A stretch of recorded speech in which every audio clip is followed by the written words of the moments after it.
Chapter 1. The Crack in the Frame. The morning light slipped through the blinds like it always did, thin golden blades cutting across the quiet of our bedroom.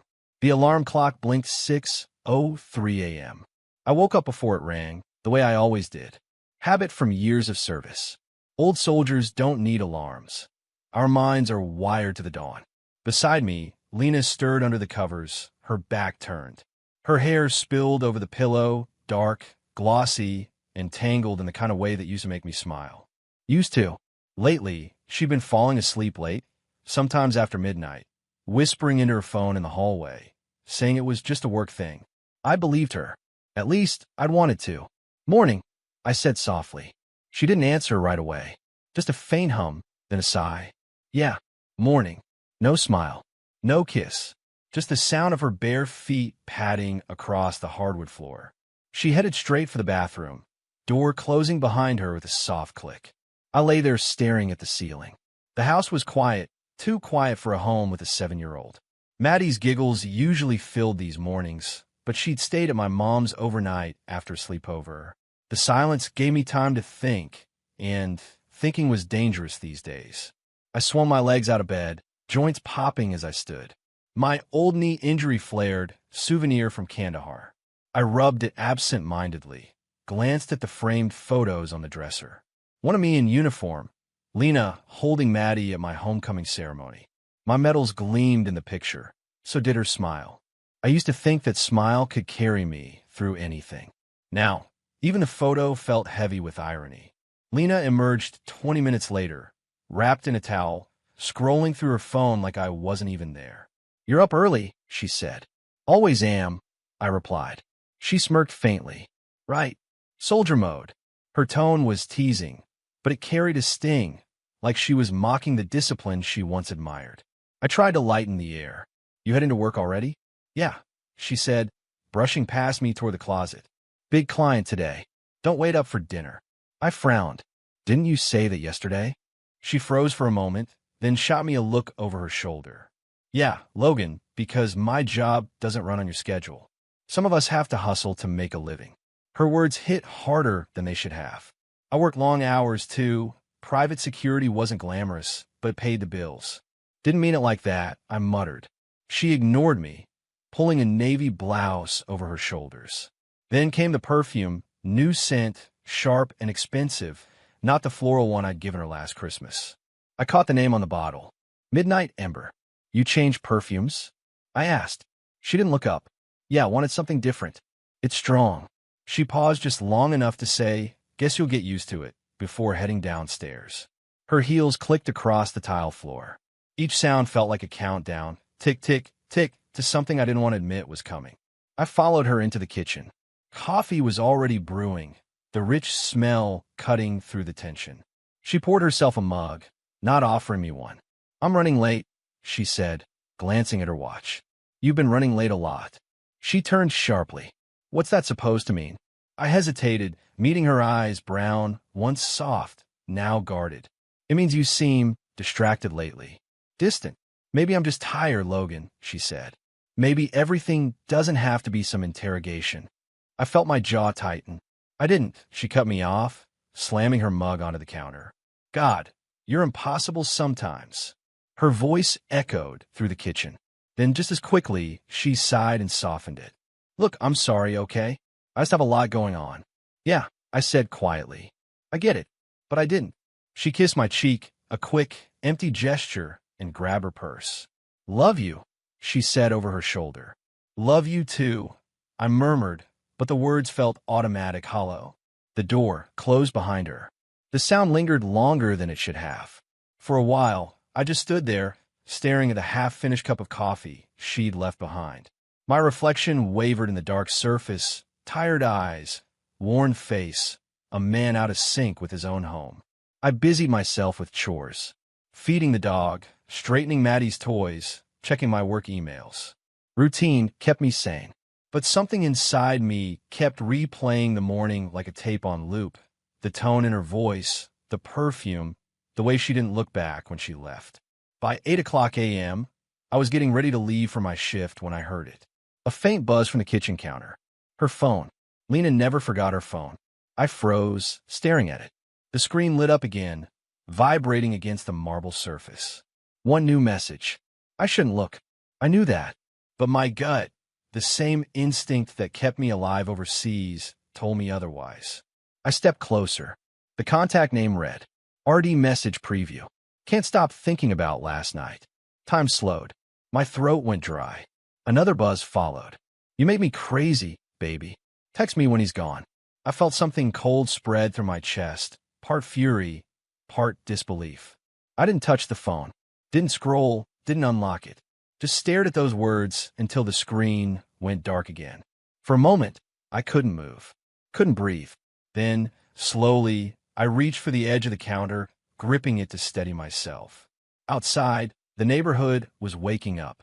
Lawnmowers hummed, sprinklers hissed, the sound of everyday life going on as if mine hadn't just cracked in half.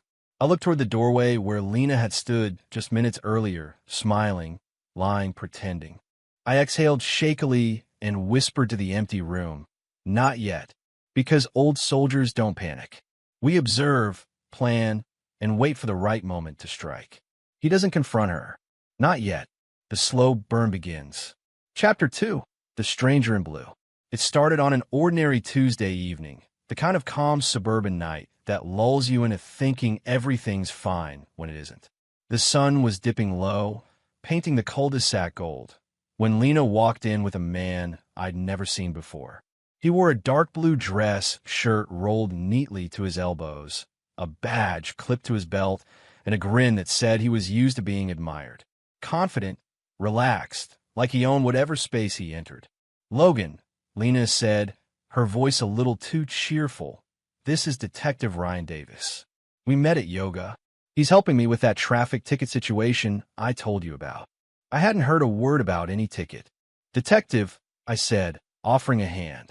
Ryan's handshake was firm, too firm, one of those grips meant to test the other man. He looked me right in the eye, smiling just enough to make it feel like a challenge.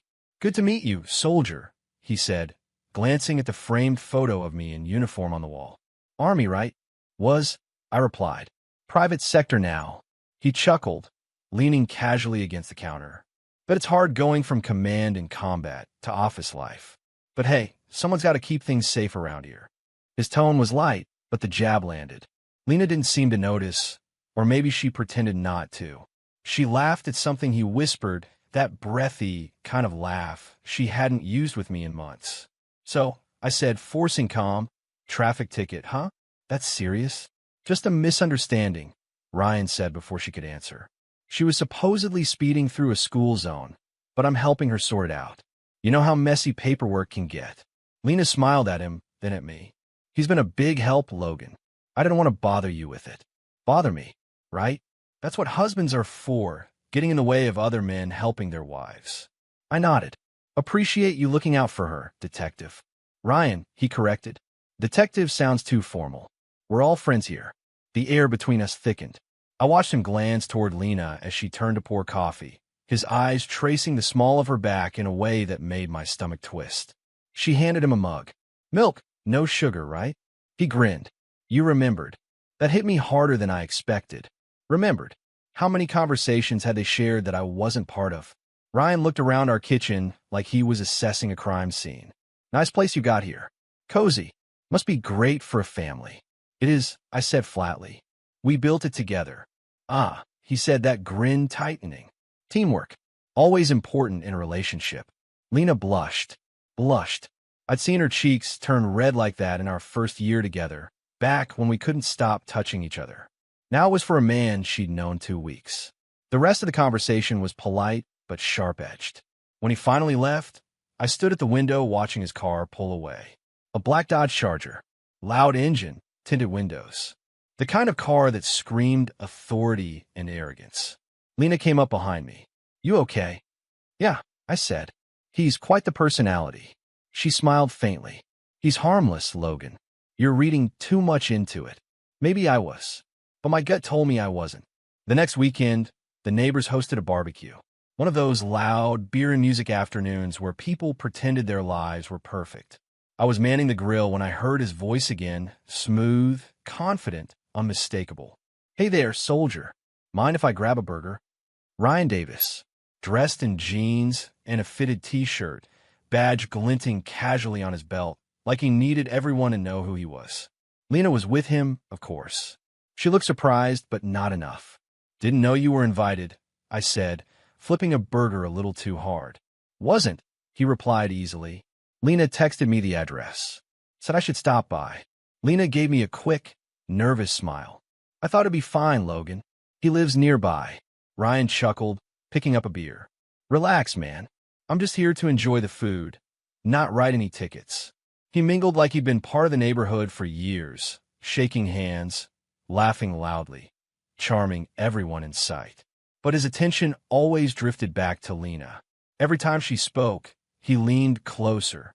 When she laughed, he brushed her arm. When she walked past him, his eyes followed. I saw it. Everyone saw it. But nobody said a word.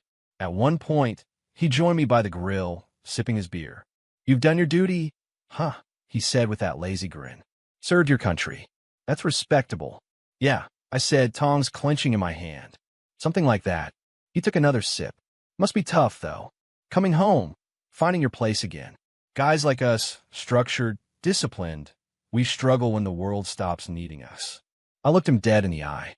The world always needs men who know what they stand for. He smirked. Sure, as long as they remember when to stand down. Before I could reply, Lena called from across the yard, waving him over. He grinned, clapped me on the shoulder like we were old friends, and walked to her side. The way she looked at him, eyes bright, lips curled, felt like a blade twisting under my ribs. They spent the rest of the afternoon together, whispering, laughing. At one point, he rested his hand on the small of her back as they posed for a photo. My fist tightened so hard I thought I'd break my own knuckles. When the barbecue wound down, Ryan tossed his beer bottle into the trash, wiped his hands, and turned to me. Pleasure meeting you again, Logan. You've done your duty, soldier. Let the professionals handle things now. He said it loud enough for me to hear, quiet enough that no one else did. Then he winked and walked away, his arm brushing against Lena's as they passed. The words stuck in my mind like poison. Chapter 3. Whispers and Wounds. The days that followed the barbecue crawled by like a slow infection. Something in the air between Lena and me had changed, thickened into a kind of silence that wasn't just quiet, it was hostile. The laughter in our home had gone. Even the sound of her footsteps upstairs seemed measured, distant, like she was living here but already gone. It started small, missed dinners, short answers, the kind of distance you can feel before you can explain. She'd say, I've got another late shift, and I'd nod. Then she'd come home past midnight, smelling faintly of cologne that wasn't mine. By the third week, I stopped asking questions. Not because I believed her stories, but because I didn't want to hear more lies. Instead, I began watching. Old habits came back fast. Observation, pattern recognition, the quiet art of noticing what others ignore. The Army had trained me to gather intel under stress, and I realized now that my own home had become a battlefield. I started small, phone logs, bank statements, subtle things. Lena's call history was mostly clean, but every few days, one number repeated. Unknown. Same time. Late night. Around the same hours, she claimed to be at the office. I wrote it down. Every time. 8:47 p.m., late shift. 10:13 p.m., still wrapping up. 12:01 a.m., phone call. Every line in that notebook was another cut.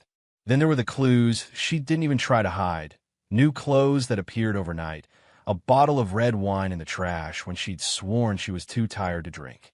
A text alert once flashed across her phone when she left it charging in the kitchen.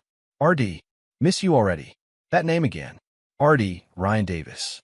I didn't need proof to know, but proof is what I needed to act. One Thursday evening, after she left for another late shift, I tailed her car.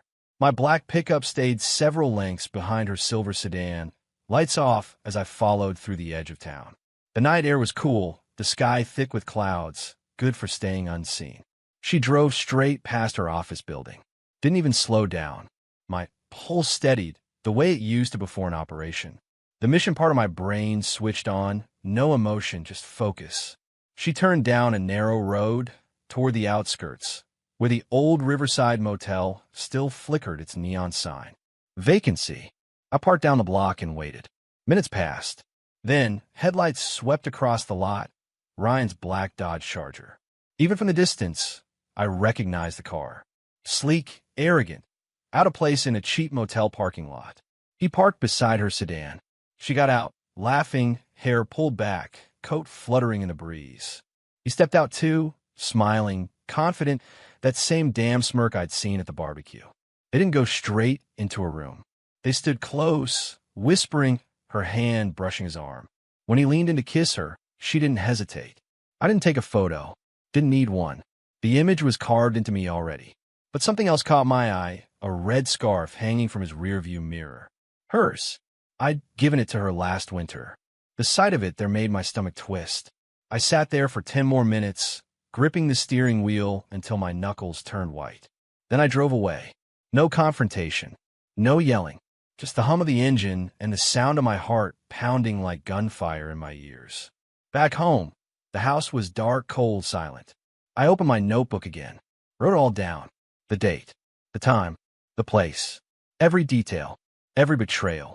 Writing made it real, but it also gave me control. If I could catalog it, I could survive it. I didn't let emotion take over, not yet. That was a soldier's discipline. You stay calm under fire. You wait for the right moment to strike. Days blurred into nights. Lena came home at dawn sometimes, acting as if nothing was wrong. When I'd ask where she'd been, she'd roll her eyes. God, Logan, you're obsessed, she snapped one night. Do you really think I'm out doing something wrong? Are you? I asked quietly. She laughed, a sharp, cruel laugh I didn't recognize. You're paranoid. Maybe you should see someone about that. I wanted to tell her I'd seen everything, that I'd followed her, but saying it felt like losing control, like letting her know how deep the knife had gone. So I just looked at her, said nothing. That made her angrier. You just stare at me like I'm some suspect. Newsflash, soldier, this isn't the military. You can't interrogate your wife. Then she walked away, slamming the bedroom door behind her. The echo stayed long after she did. Ryan started showing up more often. At the grocery store, the park. Once, even outside our driveway, leaning against his car, pretending to text. Evening, Logan, he said, flashing that smirk. Just happened to be in the area. Sure you did, I said, my voice flat. He looked at me the way a predator sizes up prey. Don't take it personal. Some things just change with time. Before I could answer, Lena's car pulled in. She smiled too wide when she saw him, and something inside me went cold. They stood there talking, laughing, while I stood a few feet away, invisible in my own life. That night, when she came to bed, I didn't even move. She slid under the covers beside me, her perfume thick, unfamiliar. You're so tense lately, she murmured. Yeah, I said. Guess I'm just tired. She rolled over without another word. The next morning before sunrise, I went for a run. Long and hard. The cold air bit into my lungs, but I kept pushing. Each stride was a release, a way to silence the chaos in my head. When I got home, I hit the garage gym. The sound of fists slamming into the heavy bag echoed through the house. I trained like I was back on deployment, running, boxing, sweating until the anger turned to exhaustion. If pain was all I had left, then I'd use it. Because sometimes the only thing that keeps a man from breaking is remembering what he's capable of. Logan starts training again, running, boxing, old drills, trying to drown the pain. Chapter 4, The Storm Before the Raid. The storm didn't come all at once. It started with words, small, sharp, and deliberate. The kind that cut deeper than any blade. Lena had always had a temper, but lately it was something else. It was cruel, cold, calculated. It began one evening when I got home late from work. She was at the dining table, wine glass in hand, scrolling her phone. Didn't even look up when I walked in. Hey, I said, setting my keys down. You eat yet? Yeah, she replied flatly. Made myself something. Didn't know if you'd actually bother coming home. Her tone hit me like a slap. I was working overtime. You know that. She laughed, a bitter sound. Overtime? Or just avoiding being here? I paused, trying to measure my words. What's that supposed to mean? She finally looked up. It means this house feels like a bunker half the time. You barely talk, you barely smile, you're just, what's the word? A ghost. I stared at her, stunned. A ghost. Yeah, she said, swirling her wine. A washed-up soldier playing security guard while everyone else actually moves on with their lives. That one landed. She saw in my eyes and smiled like she'd scored a point. Ryan was right, she added under her breath, almost like she wanted me to hear. At least he has ambition. The room went quiet. My fists tightened at my sides, but I said nothing. Silence, in that moment, was my only armor. She wanted me to react. She wanted to see me crack. But I wouldn't give her that. A few nights later, I woke to the sound of her voice. Soft, low, but distinct. It was after midnight. The hallway light glowed under the bedroom door. She wasn't beside me. I sat up slowly, careful not to make the floorboards creak. Her voice carried down the hall, muffled, but sharp enough to pierce through the dark. No, he's fine. He's broken, Ryan. He won't fight back. The words froze me where I stood. My heart hammered as I leaned closer to the doorframe, listening. I'm telling you, she whispered. He's too proud to admit what's happening. He's harmless now. Just empty. A pause. Then a soft laugh, the kind that used to belong to me. You don't have to worry. He's not a threat. The line went quiet for a few seconds. I heard her sigh. I love you too, she said finally. Then the click of the call ending. I stepped back into the shadows, barely breathing. For a moment, I wanted to burst through that door and confront her, demand to know how she could speak about me like that, how she could betray me so completely. But I didn't. Not yet. I went back to bed and lay there in the dark, my mind moving like machinery. Every word she'd said replayed over and over. Broken. Won't fight back. If that's what she believed, she'd already made her first mistake. The next morning, I woke before dawn. The house was quiet, the air heavy. I brewed coffee, staring out the window as the first light crept over the horizon. Then I went to the closet, the one in the back of the office where I kept the things that mattered. I opened the safe. Inside, neat and untouched, were the remnants of my old life.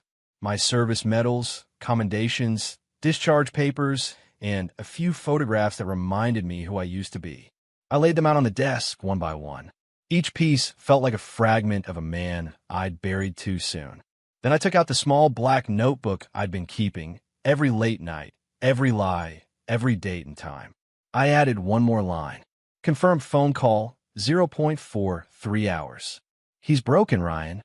After that, I reached for the worn envelope taped beneath the drawer, a contingency I'd hoped never to need. Inside was a single card. On it, written in fading ink, one word. Phoenix.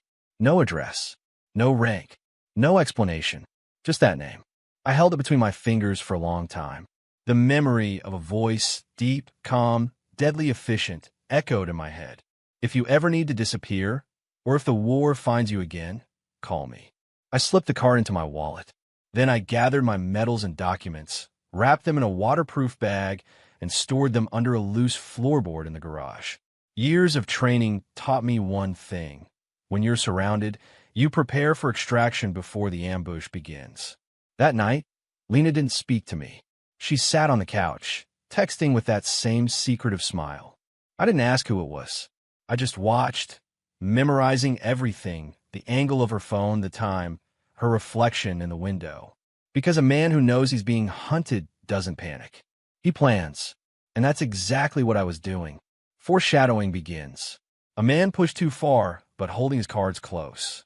Chapter 5, The Raid. The morning began like any other. Quiet, ordinary, deceptively calm. Sunlight spilled across the kitchen floor in golden stripes, and the faint hum of the coffee maker filled the air. For a moment, it almost felt peaceful. Maddie was upstairs humming to herself as she brushed her hair. Lena was in the living room, scrolling her phone. I was just buttoning my shirt when I noticed her glance toward me, detached, expressionless. It was a look that told me something was coming, even if she didn't say it. My gut twisted the way it always did before the worst kind of storms. Then, from outside, came the sound of tires screeching. I froze. The quiet suburban morning shattered. Red and blue lights pulsed through the blinds, flooding the room in chaos. Sirens wailed, dogs barked, and before I could even reach the window, a deep voice thundered through a bullhorn. Federal warrant. Logan Steele, step outside. Hands where we can see them. Lena didn't flinch. She stood still, one hand resting on Maddie's shoulder as my daughter came running down the stairs, wide-eyed and frightened. "Mommy, what's happening?" she cried. Lena's tone was icy. "It's okay, baby. Just stay close to me." I moved toward the door, my instincts kicking in, assess, de-escalate, survive. But before I could even grab my wallet, the front door exploded inward. Boom! Wood splintered. Glass shattered. A flood of men in black tactical gear poured in, shouting orders. "Hands up! Down on the ground! Now!" Flashlights blinded me. The air filled with the smell of gun oil and boot polish.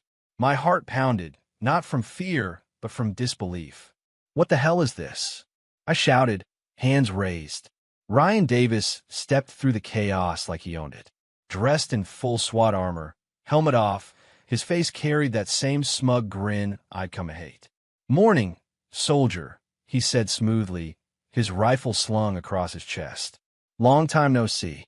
"Ryan," I growled. "What the hell are you doing here?" He smirked.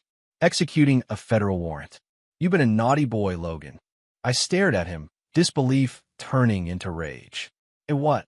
"Illegal arms possession," he said, flashing a fake-looking document. "Seems your military souvenirs aren't so legal after all." "This is bull." He cut me off, barking, "Take him." Two SWAT officers grabbed me, forcing me to my knees. I didn't resist, but my mind raced. Every angle, every move I was calculating. The warrant was fake. The coordination too perfect. Ryan had orchestrated this. Lena stepped forward, her eyes empty, her hand clutching Maddie's tightly. "Lena," I said, my voice trembling between fury and heartbreak.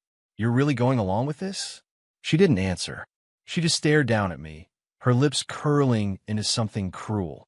Ryan looked over his shoulder, smirking at her. "Told you he'd go quietly." Then, turning back to me, he knelt down, his voice low and venomous. "I'm taking your medals, your honor, your wife, and your precious little daughter, soldier." Maddie whimpered, trying to pull away from her mother. "Daddy." I tried to stand, but the officers shoved me back down.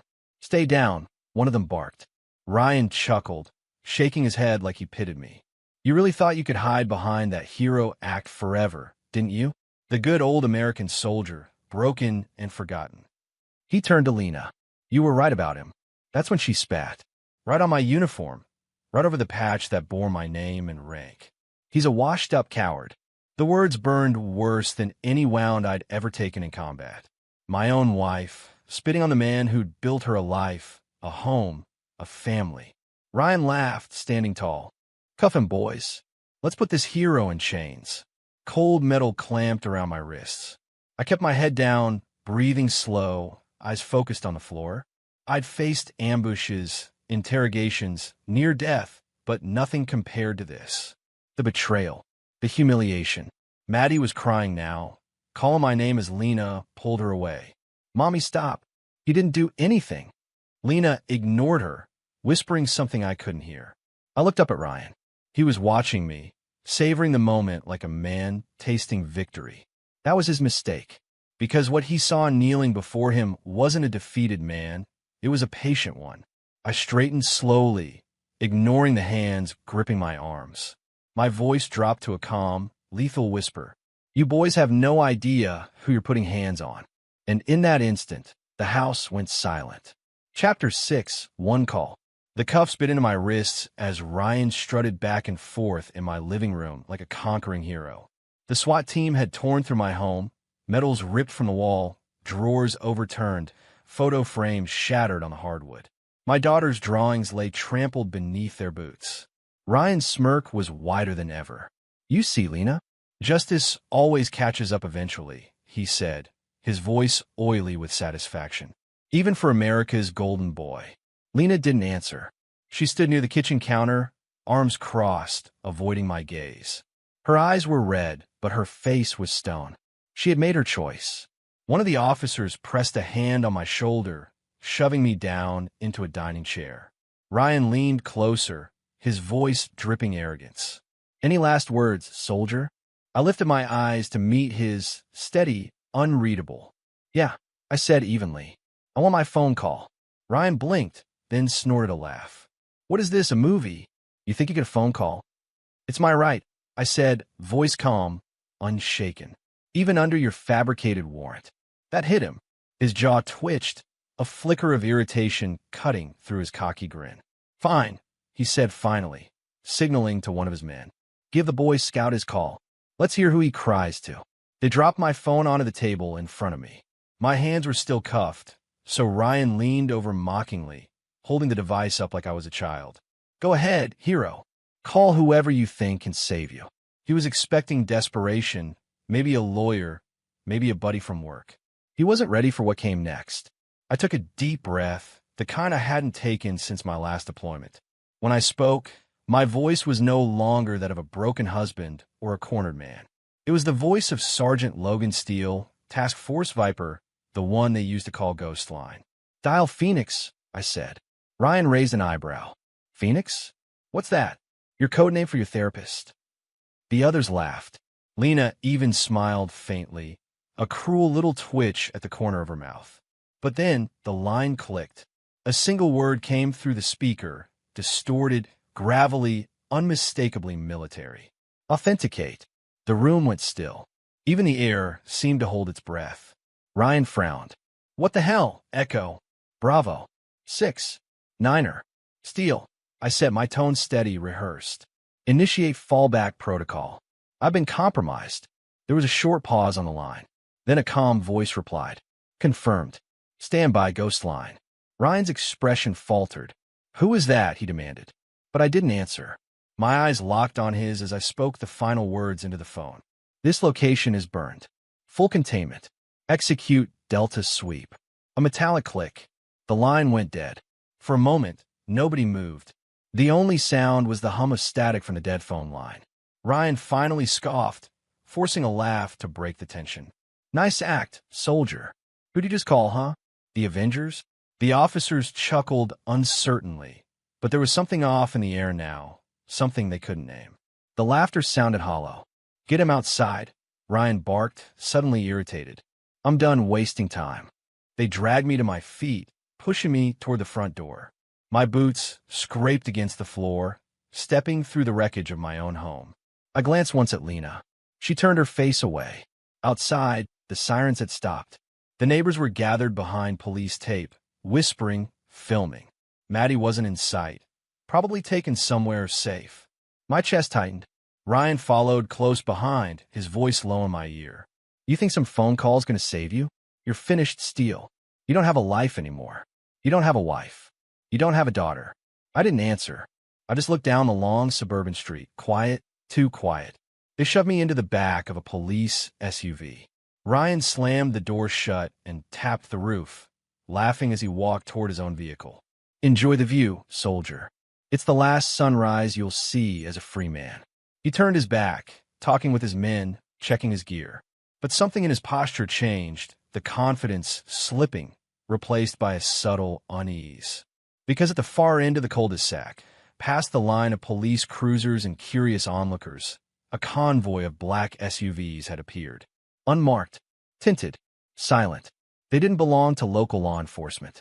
One of Ryan's men called out, Captain, you expecting backup? Ryan squinted toward the approaching vehicles. His smirk began to fade, and for the first time that morning, I saw it, a flicker of doubt in the eyes of the man who thought he'd taken everything from me. Chapter 7, The Real Chain of Command. The black SUVs rolled to a slow, deliberate stop at the end of the street. Engines idling low, no sirens, no flashing lights, just the sound of power moving in silence. Ryan frowned, shielding his eyes against the morning sun.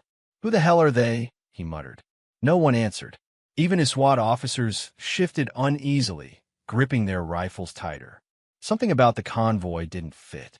These weren't local feds, and they sure as hell weren't here for backup. The first SUV door opened.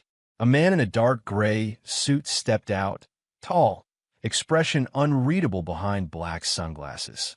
Another followed, then 2 more, all dressed the same, crisp suits, earpieces, the quiet precision of people used to command. Ryan barked, Identify yourselves. This is an active federal operation. The man in front ignored him and started walking straight toward me. Inside the police SUV, I sat cuffed, watching through the cracked windshield. The sunlight caught a glint on the man's lapel, an insignia I hadn't seen in years. My pulse quickened. It was the Phoenix sigil. The lead agent stopped just short of Ryan, who planted himself squarely in the man's path. "You can't just waltz into my scene," Ryan snapped. "This is under my jurisdiction. You're interfering with a lawful arrest." The agent finally spoke, his tone calm but cutting. "Detective Davis, this is no longer your operation." Ryan laughed, incredulous. "Like hell it isn't. You got ID? You even FBI?" The agent didn't bother flashing a badge. Instead, he simply nodded toward one of his men. The second agent stepped forward, producing a small black folder. He opened it for less than a second, just enough for Ryan to glimpse what was inside. Whatever he saw made his mouth close mid-retort. His expression changed, confusion first, then dawning fear. The agent said, "You're ordered to stand down." Immediately, I don't take orders from," Ryan started, voice rising. The agent leaned in slightly, lowering his sunglasses.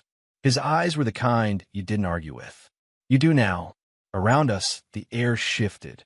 The SWAT officers looked at each other uncertainly. One of them lowered his weapon. Another took a step back. Ryan turned in disbelief. "Hold your positions. That's an order." The agents didn't move. One raised a hand to his earpiece. "Control, we're green." Proceeding with retrieval. A black SUV door opened behind them. A woman stepped out, sharp suit, blonde hair tied back in a tight bun, tablet in hand. She walked up to the lead agent and nodded toward me. "Is that him?" He gave a single nod. "Steele." Ryan sputtered. "Steele? You're here for him? He's under arrest." The woman turned to Ryan, her voice brisk and unflinching. "Correction.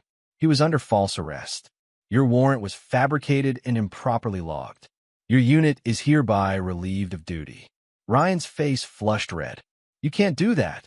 "I'm a local detective," she interrupted smoothly, "with no federal clearance and zero authority to execute a cross-jurisdictional raid. This operation is terminated." Now, two of her men approached the SWAT officers, their movements swift and practiced. In seconds, the situation flipped. The armed men who had stormed my house just minutes ago were now being ordered to lower their weapons. Ryan spun back toward me, fury boiling in his voice. "What is this, Logan?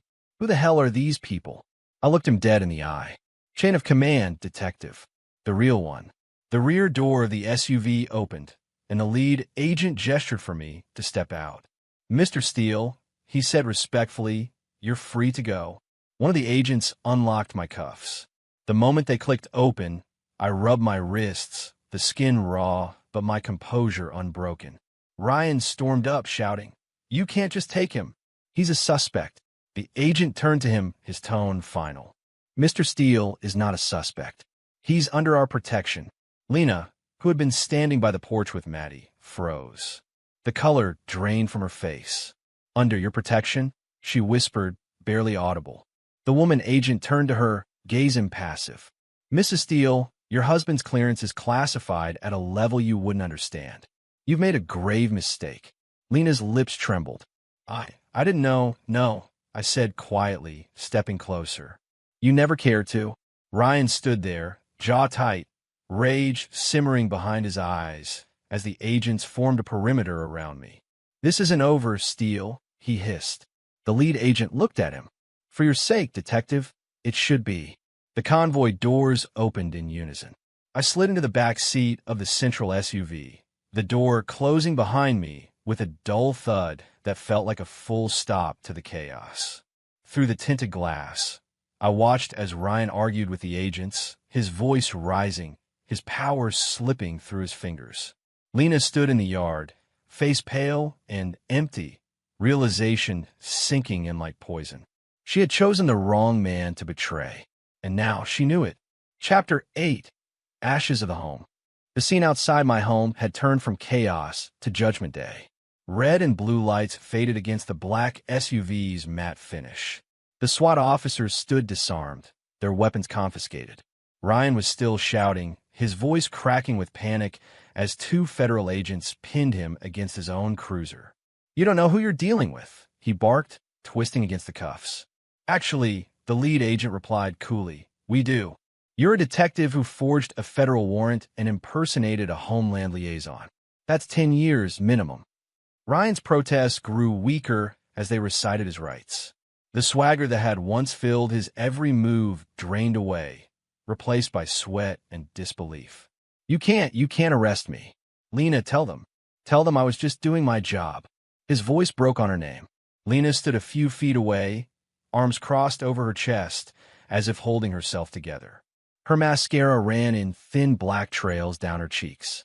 Her lips trembled when she finally spoke. "He said you'd never find out," she whispered, voice cracking. I turned to her slowly.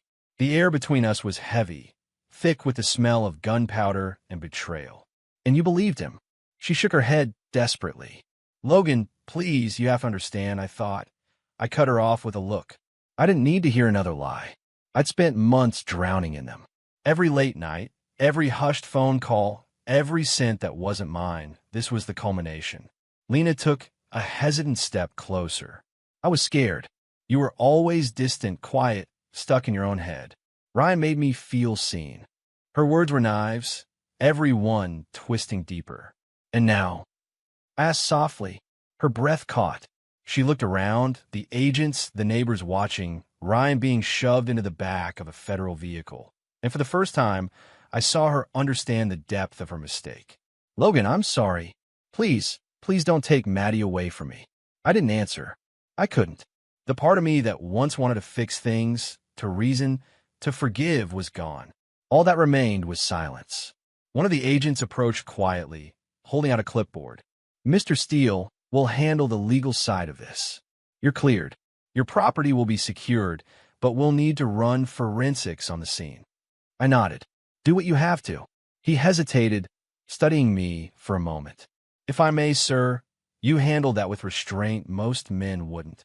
"Restraint," I repeated quietly, glancing at the shattered front door. "That's what they call it now." He gave a small nod, then turned to leave. I walked back inside the house. It didn't feel like a home anymore, just a graveyard of memories. My military medals lay scattered on the floor, mixed with broken glass. A family photo, Lena, Maddie, and me at the lake, was cracked down the middle, the lines splitting between us like a scar. I crouched down, picking it up carefully. My thumb brushed across my daughter's smile, the one pure thing left in my life. Maddie peeked out from behind the staircase, clutching her stuffed bear. "Daddy, are we going somewhere?" I looked at her, my voice softening. "Yeah, sweetheart. We're going somewhere new." She nodded, trusting, innocent. The kind of trust one didn't deserve but would die to protect. Upstairs, I grabbed a small duffel bag from the closet.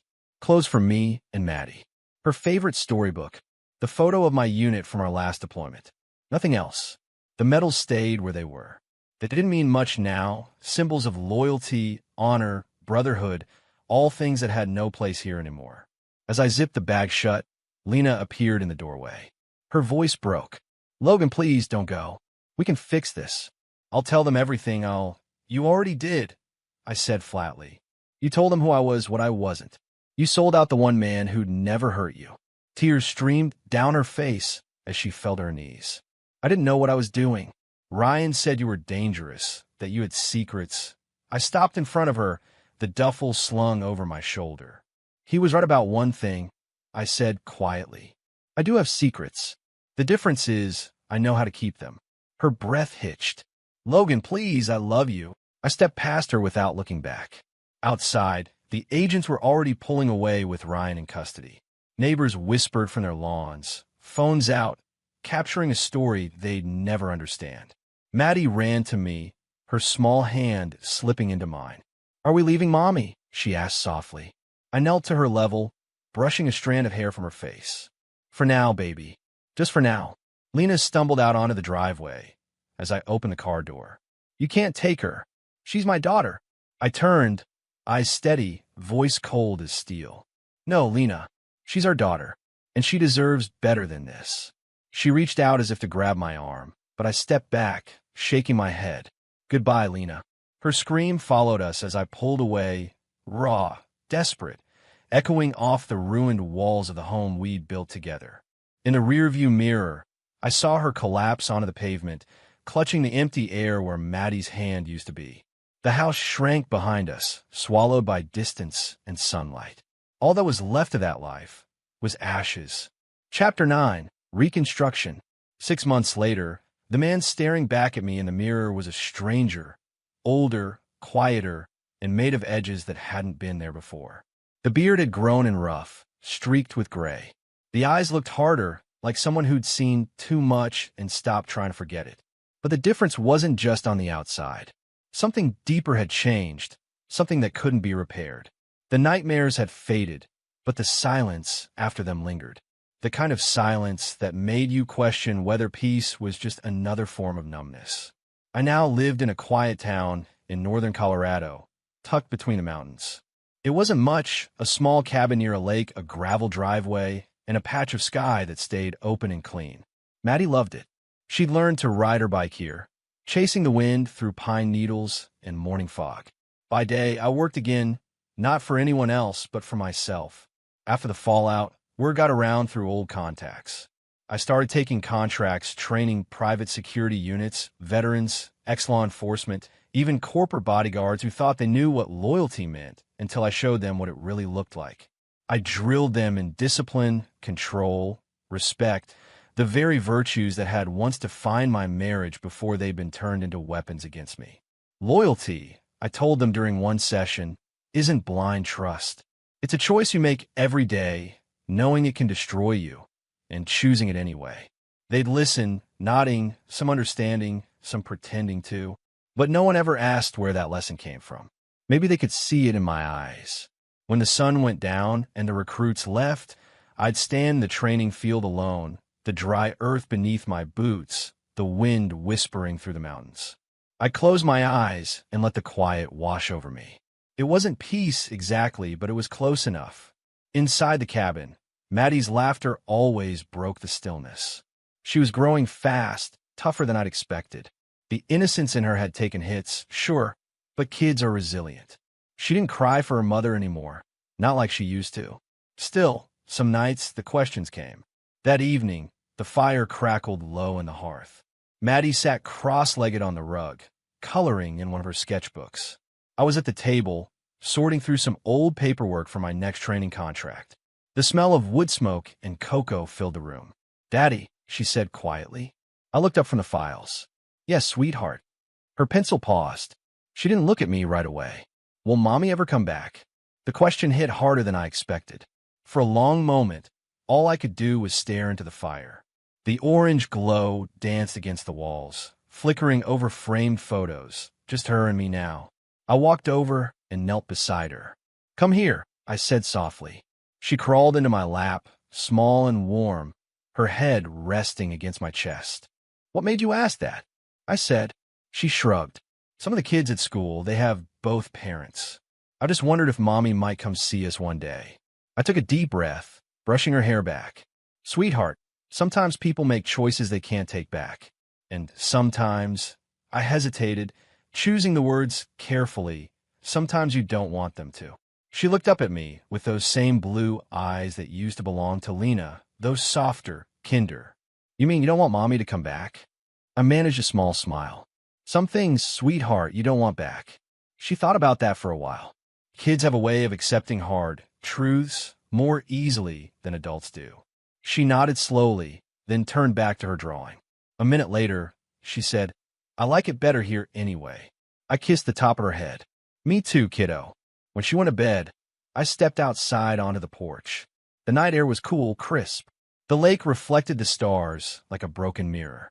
I leaned against the railing, feeling the wood creak beneath my hands. Somewhere out there, Lena was living with the consequences of her choices. I didn't keep tabs, but the world has a way of feeding you updates whether you ask for them or not. I'd heard she'd lost her job after the scandal. The precinct had distanced themselves from Ryan's corruption case, and anyone tied to it had been dragged through the mud. Ryan himself had been convicted 5 counts of falsifying evidence, obstruction, and impersonating a federal officer. He'd been transferred to a federal penitentiary in Virginia, where no badge or charm could save him. As for Lena, she'd gone back to the small town we'd both left behind years ago. Word was she lived alone now. Friends gone, reputation burned, everything she gambled for reduced to dust. There was a time when that would have given me satisfaction, when I would have wanted to see her broken the way I'd been broken. But standing there beneath the mountain sky, I realized it didn't matter anymore. She had chosen her path. I had chosen mine. The night wind carried the faint smell of pine and rain. Somewhere in the cabin behind me, Maddie stirred in her sleep, mumbling something about her new school. I exhaled slowly, watching my breath fade into the cold air. For the first time in years, I didn't feel like I was drowning in what I'd lost. The scars were still there, deep, invisible, permanent, but they no longer bled. And that, I supposed, was its own kind of healing. Chapter 10. The Soldier's Lesson. The morning was still, almost reverent, as I drove the long, winding road through the pine-lined hills. Mist clung to the trees like a whisper, curling around trunks and brushing the tops of wildflowers that stubbornly survived the early frost. Maddie sat in the back seat, her small fingers twisting in her lap. She didn't speak. She never did when I was about to face ghosts I couldn't explain to a 7-year-old. The cemetery came into view. White headstones stretched across the rolling green like a regiment at attention. Each one told a story of sacrifice, of battles fought and lives given. But I wasn't here for the nameless rose. I was here for one. The grave of Colonel James Hawk Mercer, my commander, my mentor, my father figure in uniform. The man who taught me more about honor, loyalty, and discipline than anyone else ever could. The man who'd always said, "Son, the battlefield isn't always outside. Sometimes it's in your own home." I parked the truck and stepped out, the cold morning air biting at my face. Maddie ran ahead a few steps, then paused respectfully, her eyes wide as she took in the quiet grandeur of the place. I followed her slowly, boots crunching on frost-hardened earth, until I reached the familiar black granite. My hand brushed over the engraved letters. I had brought the last medal from the collection I'd left behind, the one awarded for valor during a mission that had gone sideways, but had saved a unit. It was the medal that, in a different life, would have hung proudly on my chest, a reminder of duty fulfilled. Today, it felt heavier. I knelt, placing it gently on the base of the headstone. The medal glinted in the pale sunlight, catching the morning dew. "Maddie," I said softly, "do you know what this is?" She nodded, stepping closer. "It's a medal. You won it, Daddy." I smiled faintly, brushing a strand of hair from her face. "Yes, but it's more than that. It's a reminder that sometimes doing the right thing isn't the easiest choice. That sometimes people will try to break you, and you won't even see it coming." She listened, tilting her head, eyes wide and innocent. I stayed there for a long moment, letting the wind carry the words I couldn't take back. Memories surged, Lena's betrayal, Ryan's smirk, the raid, the firestorm of lies and humiliation. How I'd been stripped of my home, my wife, my dignity. But I'd survived. More than that, I'd rebuilt, and I was stronger for it. "I lost a lot," I said quietly, almost to myself. "Everything I loved, to see what I'd become without it." Maddie tugged gently on my sleeve. "Are you sad, Daddy?" I shook my head slowly.